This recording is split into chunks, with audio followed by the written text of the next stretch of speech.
Welcome to Storylines Live, the only podcast that explores the meaning and the power of the most important story in business, the one that answers why someone should buy from you, work for you, invest in you, or partner with you.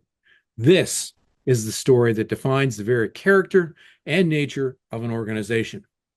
At WordWrite, we call this your capital S story. In each episode of Storylines Live, we feature guests who have great insights on business storytelling, who can share their experiences and key learnings to help you and your business do a better job of sharing your capital S story to deliver remarkable results. Today, we're honored to have Adam Murphy, who is the founder and CEO of Sourceree, a very cool technology company that we have the opportunity to work with here at WordWrite. And got an amazing story. I'm just going to share a little bit of Adam's background here. The company was formed in 2010 and really grew out a lot of experience that Adam had. And we're going to talk about that. It's a technology company that started doing work for the federal government in some very interesting areas and has since branched out to do a lot of work for the private sector as well. Really, I think a theme of the episode today is going to be how that experience that many companies in this country earn from doing very sophisticated government work can lead to very interesting innovations and benefits in the private sector as well. Adam's been doing technology pretty much his entire life. And while he wasn't a Navy SEAL before he became a technologist, he might know something about the Navy. Adam, welcome to Storylines Live. Thanks, Paul. I'm honored to be here and happy to share my story and talk about the organization and what we've built. And I believe as a learner in the way that I am, listening to podcasts and people's stories is how we build our organizations better, get fresh ideas, and really leap them forward to the next level. So I'm honored to be here and happy to share what I've learned and hoping some people can use that for the good of their organization. So true, Adam. And I always say when people say, why do you do a podcast? I say, because it's one of those things that's safe to do while driving, mowing the lawn, or any kind of multitasking. You don't want to be watching cat videos while you're doing any of those things I just mentioned. And it's a great way to be learning for darn sure. Adam, before we move on, is there anything that I missed in your background that you think it would be important for our audience to know about you? No, I think you've teed it up pretty well. Great. And I can roll that into just really trying to dive into the background and saying that I grew up here in central Pennsylvania in Evansburg. I live in Johnstown now, which is where our company is kind of based out of. And prior to starting the organization, Sourceree, I worked at a large defense contractor in the region for 10 years. And I was fortunate to get experience supporting organizations all around the Beltway, inside and outside. And I was young and willing to travel, so I was the first person they'd put on the road to partake in any contract that was awarded. And we benefited greatly from having Jack Murtha as our congressman at the time. He worked on a lot of earmarks and brought a lot of things to the region that grew its defense contracting base and has allowed us to prosper as an area for the past near 40 years almost. So having that experience prior to starting Sourceree really allowed me to understand the industry and where it came from. And to build that experience up came from a lot of hard work and blue collar jobs and laborious jobs, if you will, growing up as a teenager. But I did stay local. I went to UPJ, Yes. the local branch campus of Pittsburgh, to focus on computer science. And later got an executive MBA up at MIT that really allowed me to help understand the inner workings of how lean operations work and continues to allow us to build the culture and client base that we do here at Sourceree.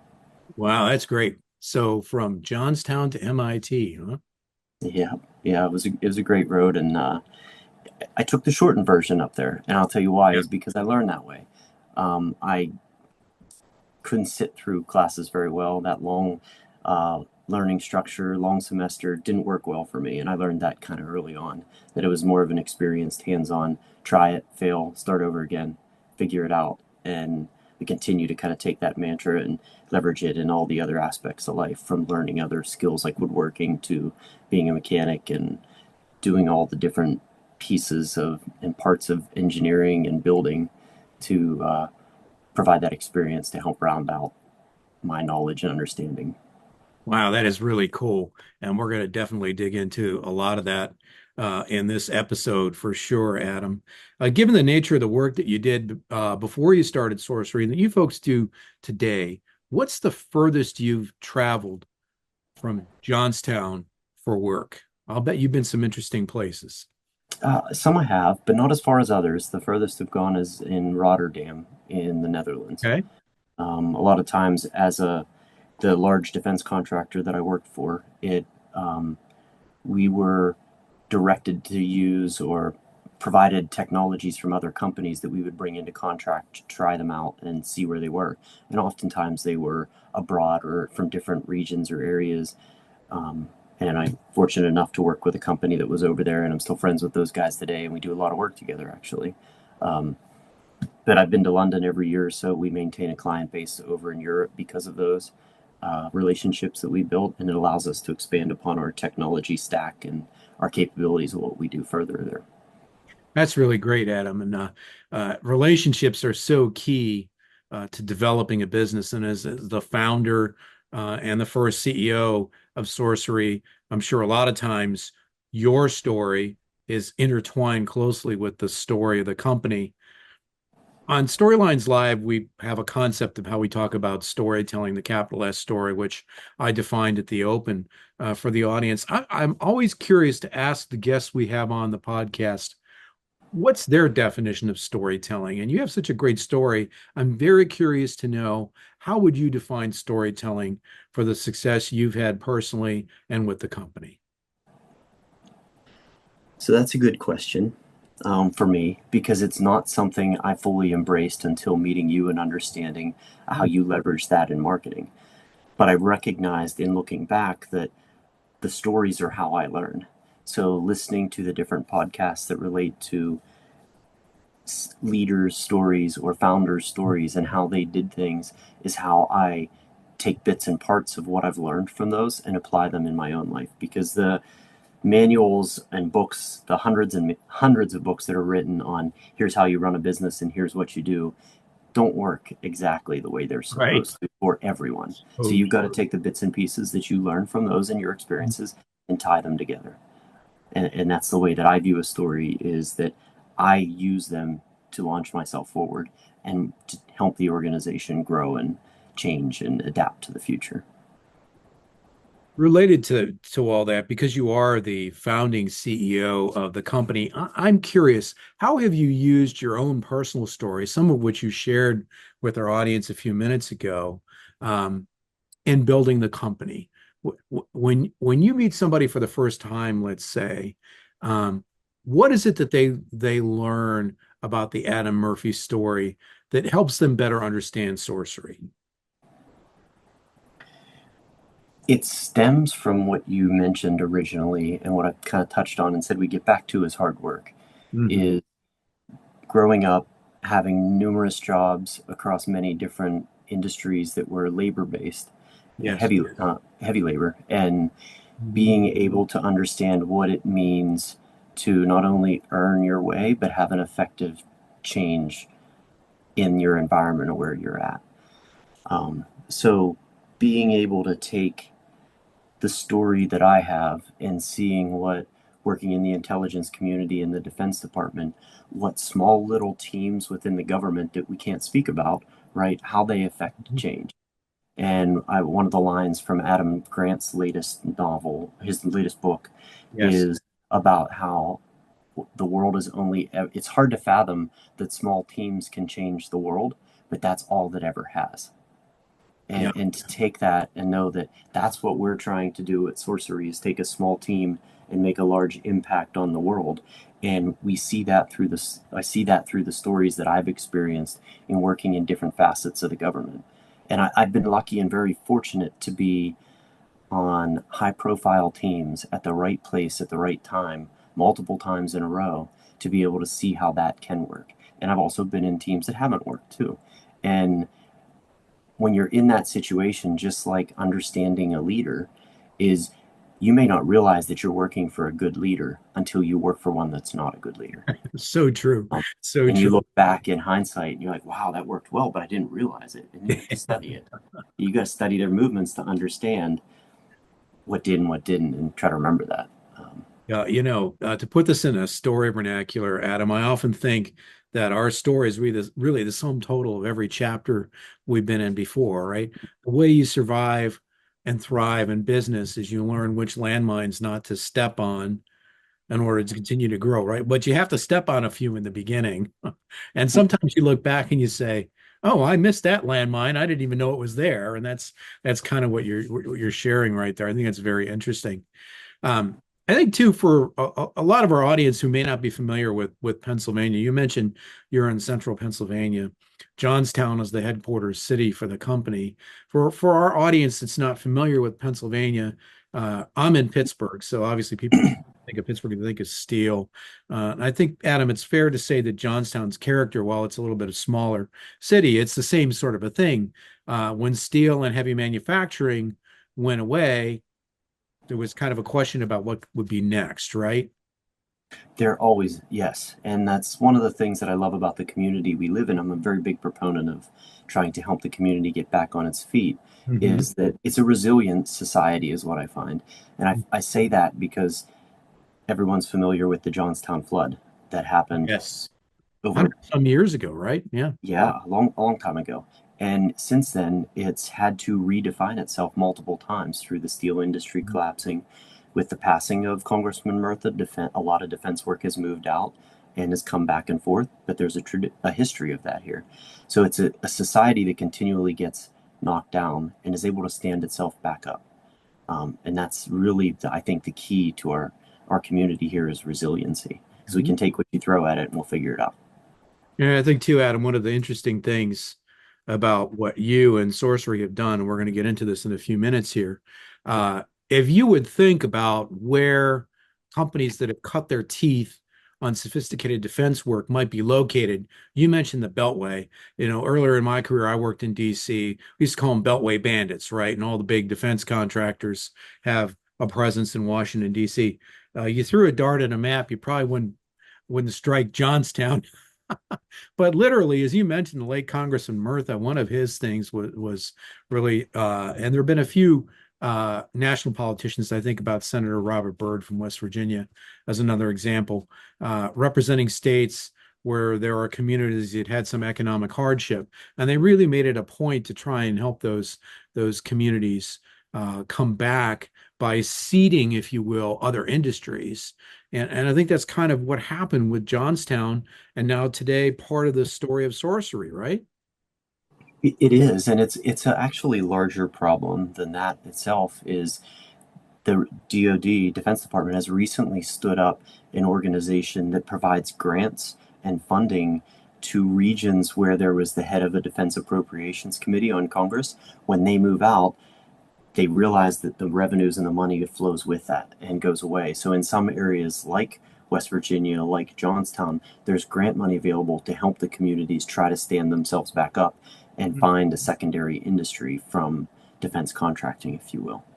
Right. Um, and it's such a lucrative position for someone in Congress and such a powerful position because it's nearly 75% of the country's budget that they have so much power as leading the appropriations for the Defense Department. So it Yeah. does, and it provides a great skill set, a great experience, and great paying jobs for communities that are part of that district. Right.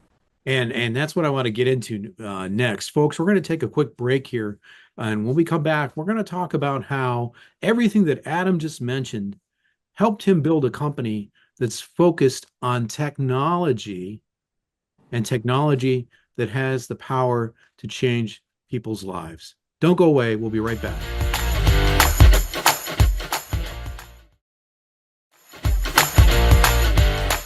Folks, we're back on this episode of Storylines Live, talking with the founder and CEO of Sourceree, Adam Murphy, about technology and how he is building a technology powerhouse in the community of Johnstown, Pennsylvania, and around the world, thanks to his own personal story working for the federal government in some very interesting areas.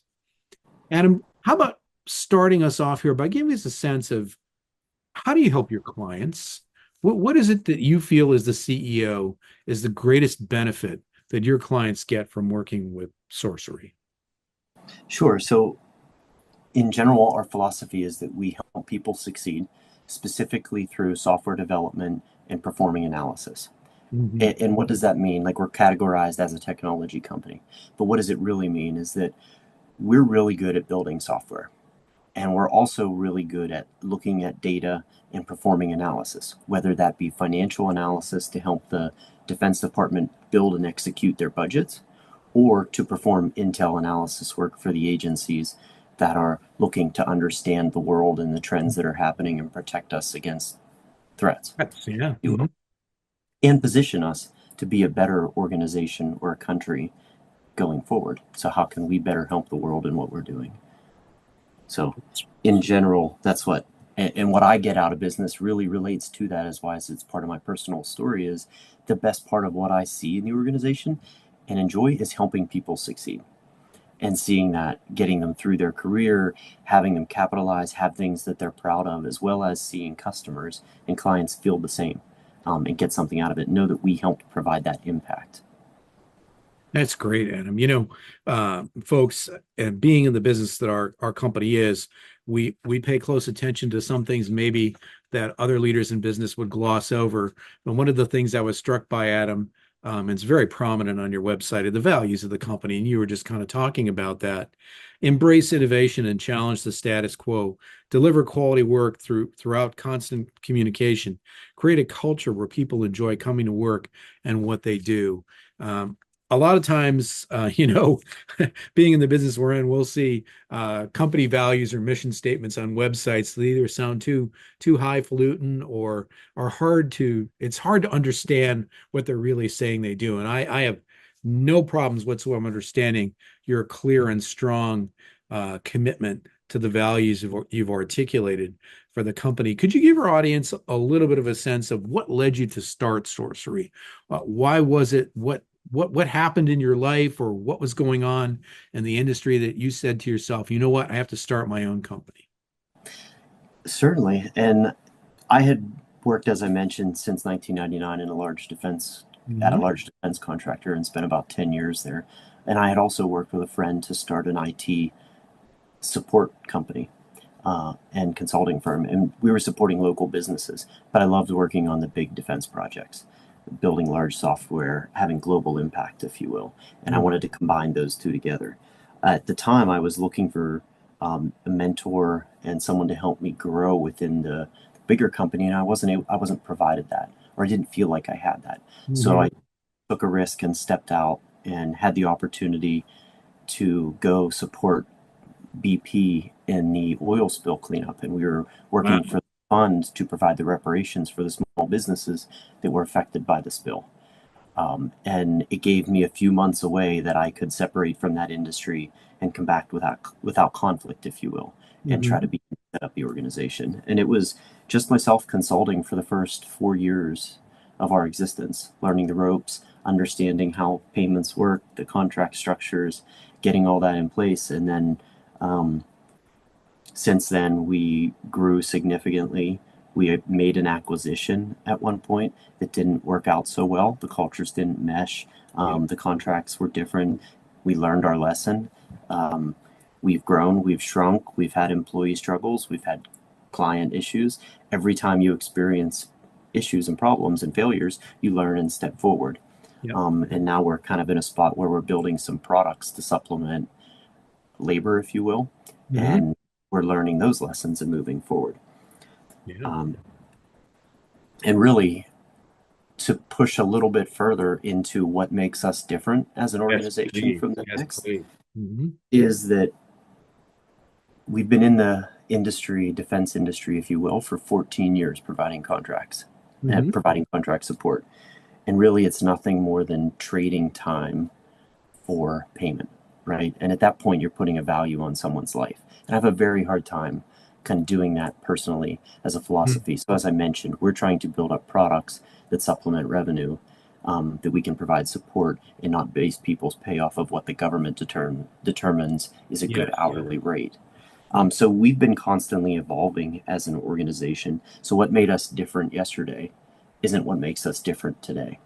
And Mhm. what we're seeing as an industry trend is that the larger defense integrators, like the Lockheed Martins, the Boeings, the Northrop Grummans, they're sort of in a race to the bottom on rates where Yeah. we're providing staff and support within the industry.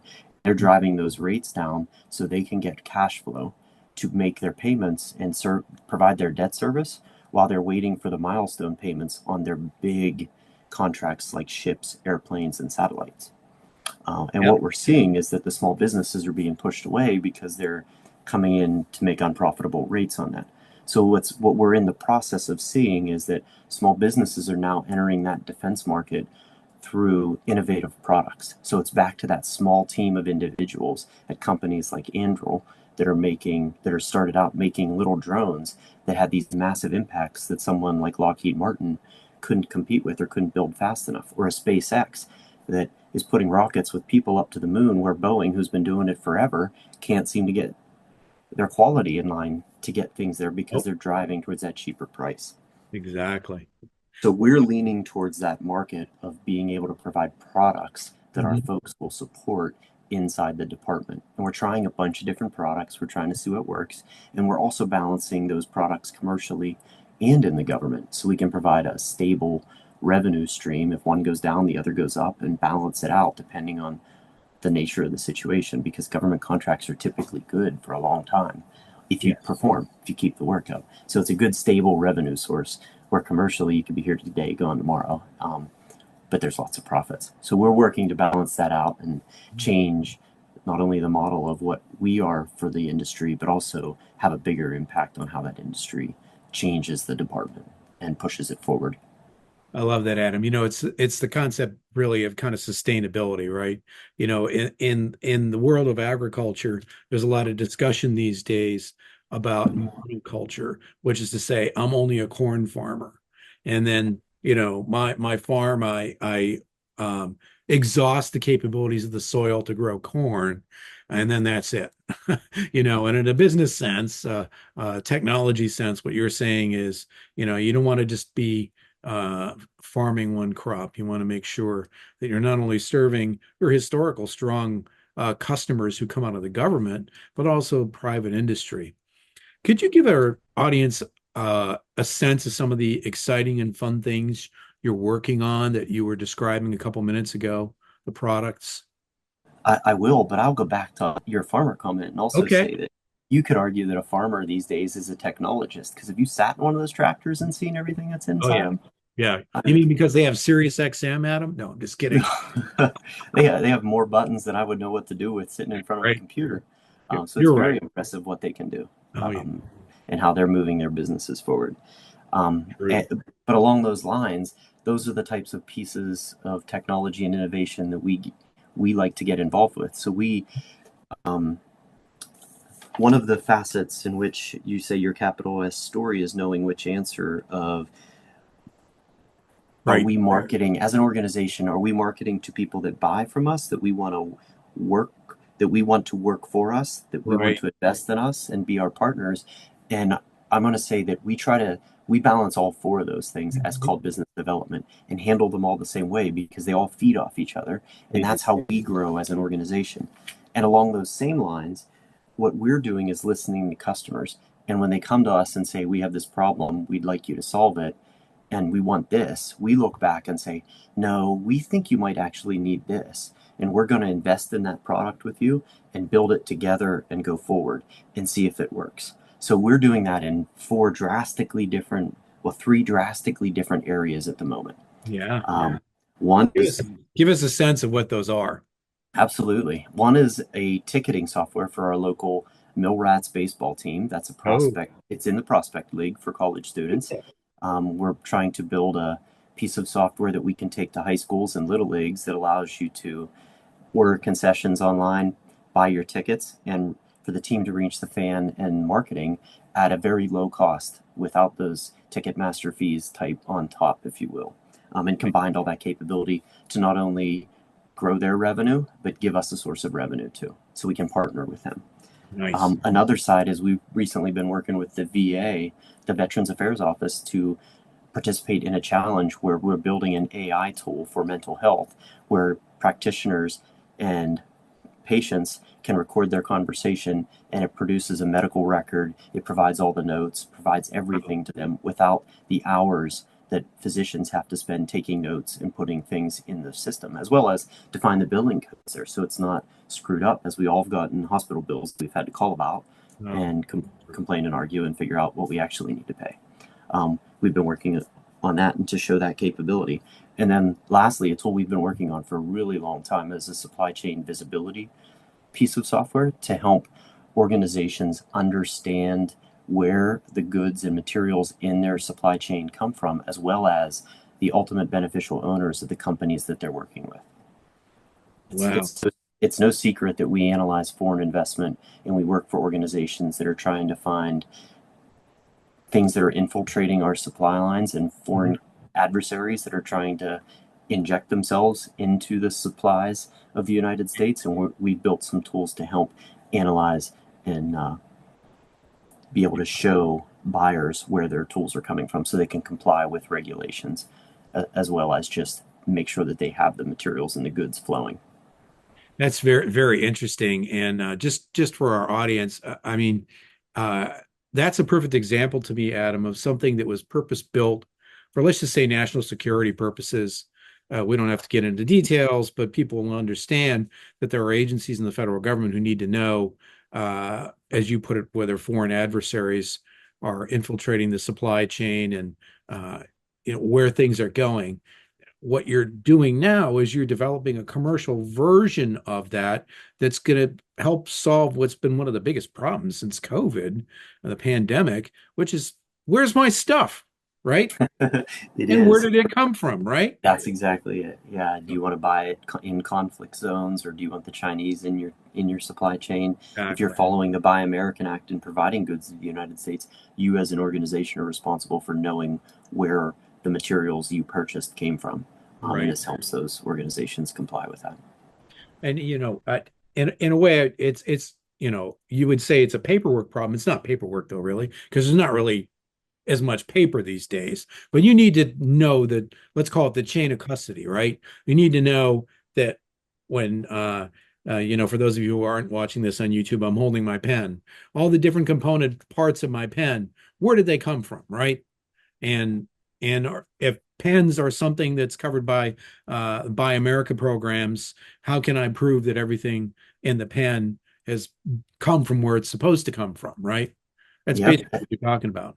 Yeah, and making sure that you're following the sanctions put out by the State Department. Right. Um, for example, BlackRock, we found it in the financial industry. BlackRock isn't investing in ETFs that they have, they're investing in Chinese military organizations. And they didn't know it because they didn't have the tools and the capability to understand where their investments were coming from two or three layers below. So Wow. it's solving problems across the board from physical supply chains to the financial supply chains. Wow, that is such fascinating stuff, Adam. I think we're going to have you back on later to talk about some things. Hey, if you can solve the ticketing thing, Taylor Swift and a few other people not quite as famous might be happy with you, right? Well, we're maybe not, we might not get to that level, but when you're sitting at a little league game and you want your cheeseburger without missing an innings of your son pitching, that's the problem that All we're looking right, to that's solve. very relatable. See, and that's just a little story you told right there. I like the way you did that. Um, Adam, what gives you the most satisfaction in your work? I push it back to seeing other people succeed. That's Hmm. the big piece is helping helping people put a smile on their own face, whether it's within their own career, achieving something they couldn't do, or helping service members that are out in a war zone that need to come back home. We want to come back home. Wow, that's profound. It really, really is. I appreciate that. Now, a lot of times I'll meet people in business, leaders, and have them on the podcast. And I'm not saying this is true of you, but a lot of times people will say, I don't know, I'm not that creative. I don't know that much about stories. And one of the things that I noticed right away about Sourceree, the company has a very cool name. It sounds like what what happened in a Walt Disney movie, Sorcery. but it's spelled differently. Could you just explain to our audience why you named the company what you did? I'd like to say I named it, but I kind of stole it.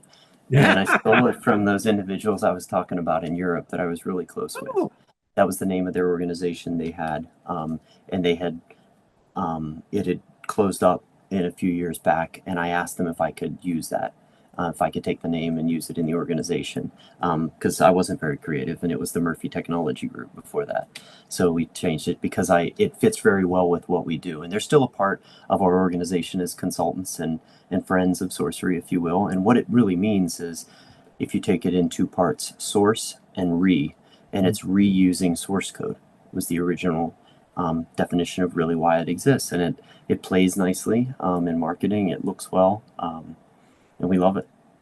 I think that's great. And listen, you're in fantastic company. One of the other things we see a lot with business leaders is that when they smartly borrow, there's no need to feel like that was a good decision. Let's just remember that in order to get the name Tesla, Elon Musk paid somebody to sit in front of the guy's house who owned it for like 2 weeks until he finally broke down and sold it to Elon Musk for 50 grand. Now, your story is, I think, a little more, let's call it pleasant. I'm sure that poor fellow who sold the Tesla name for 50,000 wishes he probably asked for something with a few more zeros in it. But I just Yeah. love the name, and I think it's just a great description. Well, Adam, maybe he got some stock options too back in the day. he probably did, right? Adam, is there anything we didn't talk about in today's episode that you'd like to share with the audience? No, I think we covered everything. We kind of talked about planned, and you got a good background of where we come from, and we'll see where we go here over the next few years. It's been awesome to have you on today, Adam. Where can our audience find you online? So, on the typical sources of LinkedIn and any social media platform that's out there, or through email at adam@sourcery.com. And would you mind spelling sorcery for the audience in case they're driving and listening? Or it is Sourceree. So Sourcery. sorcery.com. Great. Yes. Thank you again, Adam. It's been a great pleasure to have you on, and I'm sure we'll be chatting more in the future as you and your team develop and commercialize some of the really cool technology solutions we talked about in this episode. And folks, I want to say thank you for being here with us on this episode. We'll see you on the next episode of Storylines Live, the only podcast that explores the power and the meaning of the most important story in business, the one that answers why someone would buy from you, work for you, invest in you, and partner with you. Until then, see you next time.